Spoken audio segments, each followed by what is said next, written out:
रिश्ता जितना मजबूती से था, टूटेगा उतनी तबाही मचाएगा।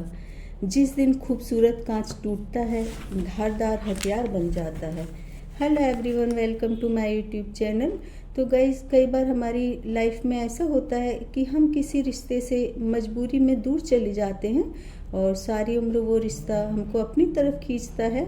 हमारे दिलो दिमाग को उस रिश्ते की यादें अपनी तरफ खींचती है। ये हमारे जीवन का बहुत बड़ा भ्रम है, क्योंकि हम जिस रिश्ते को छोड़ चुके होते हैं और उसमें वापसी की कोई गुंजाइश नहीं होती है। तो मैं यहाँ पर ऐसे ही रिश्ते की सच्ची कहानी लेकर के आई हूँ और इसमें मेन किरदार है नीरा और सृजन, और संदीप उनके सेकंड हस्बैंड है।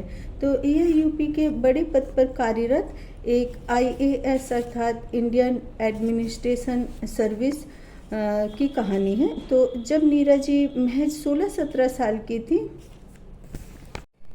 तभी सेना में कार्यरत सृजन से उनका विवाह हो गया था और कुछ दिन नीरा अपने ससुराल में रही। और अभी तो सृजन और नीरा अच्छे से एक दूसरे को समझ भी नहीं पाए थे कि सृजन की छुट्टी पूरी हो गई थी और वो बहुत जल्दी मिलने का वादा नीरजा से करके ड्यूटी चले गए। और नीरजा एक कलर किशोरी की तरह सृजन को लेकर सपने बुनने लगी और ससुराल में सभी लोग उसको बहुत प्यार करते थे, इसलिए मायके की कमी उसको कम महसूस होती थी।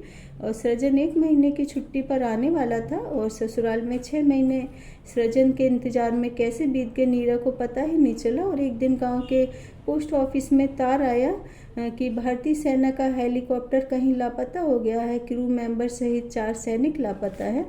और काफ़ी दिन गुजर जाने के बाद भी हेलीकॉप्टर का कुछ पता नहीं चला, लेकिन कुछ दिनों बाद जब पता चला तो हेलीकॉप्टर का मलबा मिला और किसी भी सैनिक या क्रू मेंबर के बचने की संभावना नहीं थी। और नीरा के ससुराल वालों पर तो मानो गमों का कहर टूट पड़ा। नीरा के भी सारे सपने थोड़ी सी देर में एकदम चूर चूर हो गए और नीरा को उसके मायके वाले ले गए और नीरा के बड़े भाई ने उसको पढ़ने के लिए कहा, उसका पूरा सपोर्ट भी किया। और जब उसकी पढ़ाई पूरी हो गई तो कहा कि अब हम तुम्हारी शादी कर देते हैं। बहुत सारे रिश्ते भी आए, लेकिन नीरा इस तरह की स्थिति से गुजर चुकी थी कि उसने कहा कि मैं अब कभी भी शादी नहीं करूँगी।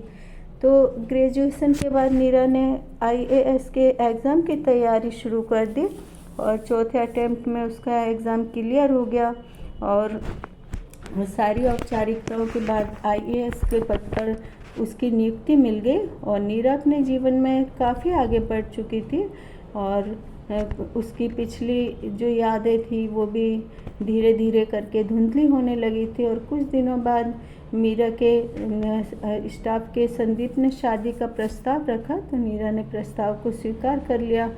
लेकिन उससे पहले उसने अपने बारे में सब कुछ बता दिया, क्योंकि यदि वह प्रस्ताव स्वीकार नहीं करती तो कोई भी महिला चाहे कितनी बड़ी अधिकारी हो, घर में रह रही हो, तो भी जो समाज के लोग होते हैं, यदि उसके हस्बैंड ने डाइवोर्स दे दिया या विडो हो तो उसको समझ नहीं पाते हैं। हर बात पे एलिगेशन लगाते हैं और उसका अकेला रहना बहुत मुश्किल हो जाता है।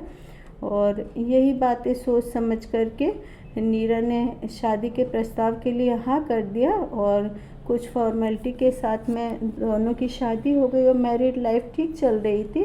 और अब नीरा की शादी के 15 साल बीत गए थे और एक दिन अचानक से सृजन नीरा के घर पहुंच गया। इतने वर्षों बाद सृजन को देखकर नीरा समझ ही नहीं पा रही थी ये हकीकत है सपना। सृजन ने कहा, तुमको अपने सुहाग पर कितना भरोसा था, तुमने मंगलसूत्र पहना है, मांग में मेरे नाम का सिंदूर भी लगाया है।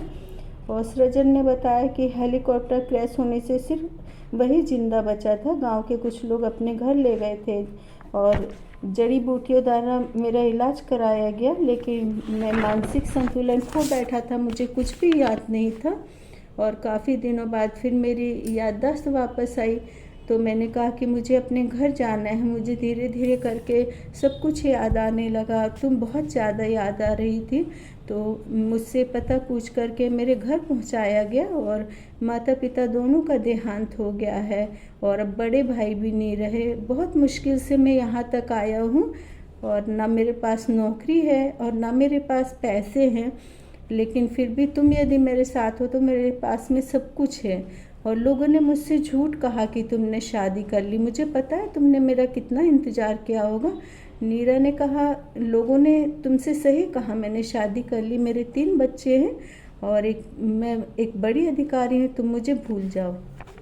सृजन ने कहा, मैं कैसे भूल जाऊँ तुमको, मैं वादा करके गया था तुम्हारे पास लौट कर आऊँगा, तुमने मेरा इंतज़ार क्यों नहीं किया। तो नीरा के घर के पास ही वह इंतज़ार करता रहता, कभी कोई उससे कुछ खाना वगैरह दे करके जाता तो वह उसको खा लेता। उसके हस्बैंड ने भी उसको बहुत समझाया कि अब तो ये मेरी पत्नी है, बच्चे हैं इसके, अब तुम उन सब बातों को भूल जाओ, तुम अपनी ज़िंदगी को नए सिरे से शुरू कर दो। लेकिन सृजन किसी भी तरह से इस बात को मानने के लिए तैयार ही नहीं था, क्योंकि उसके जो माइंड में जिस तरह की बात सेट हो गई थी वो बात उसके माइंड से निकल ही नहीं पा रही थी। और काफ़ी दिनों बाद सृजन बहुत ज़्यादा बीमार रहने लगा। फिर नीरा, उसके हस्बैंड, उसको हॉस्पिटल लेकर के गए, वहाँ एडमिट किया, लेकिन वो इतना ज़्यादा बीमार था कि वहाँ पर ही उसकी मृत्यु हो गई। तो गाइस, कई बार इस तरह के हालात बन जाते कि हम जिन रिश्तों, जिन इमोशंस के साथ जुड़े होते, हम चाहकर भी उस समय उस रिश्ते और उस हर एक पल को जो हमने थोड़े समय के लिए जिया था, भले ही वो रिश्ते छोटे ही उम्र के हों, क्योंकि उसमें एक दूसरे से कुछ भी हम एक्सेप्ट नहीं करते हैं। जब एक कच्ची, एक छोटी उम्र होती है, वो रिश्ते एकदम सच्चे और भावनात्मक रिश्ते होते हैं। और भले आपने एक दूसरे को स्पर्श ना किया हो, देखा भी ना हो, लेकिन फिर भी आप समाज की वजह से, अपने घर वालों की वजह से जिस रिश्ते में जुड़ते हो, तो उनको भुला पाना बहुत मुश्किल होता है। लेकिन जो जीवन की और समाज की कड़वी सच्चाई यही है कि उन रिश्तों को भुला करके ही आगे बढ़ना पड़ता है, नहीं तो हम समाज से पीछे छूट जाते हैं, खुद से भी पीछे छूट जाते हैं, और जो हमारे इंसान का जीवन रहता है उसका भी कोई मतलब नहीं रह जाता है, और हम यही हकीकत में जीते रहते हैं। तो इस तरह के रिश्ते जब टूटते हैं तो किसी ने कहा है कि ये बहुत ज़्यादा नुकीले, धारदार हो जाते हैं।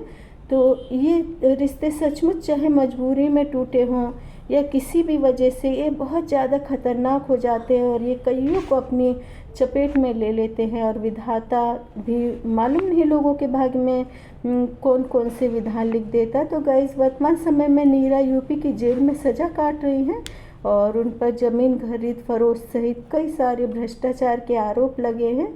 तो आप मेरी कहानी का ऑडियो पढ़ें और मुझे सब्सक्राइब करें।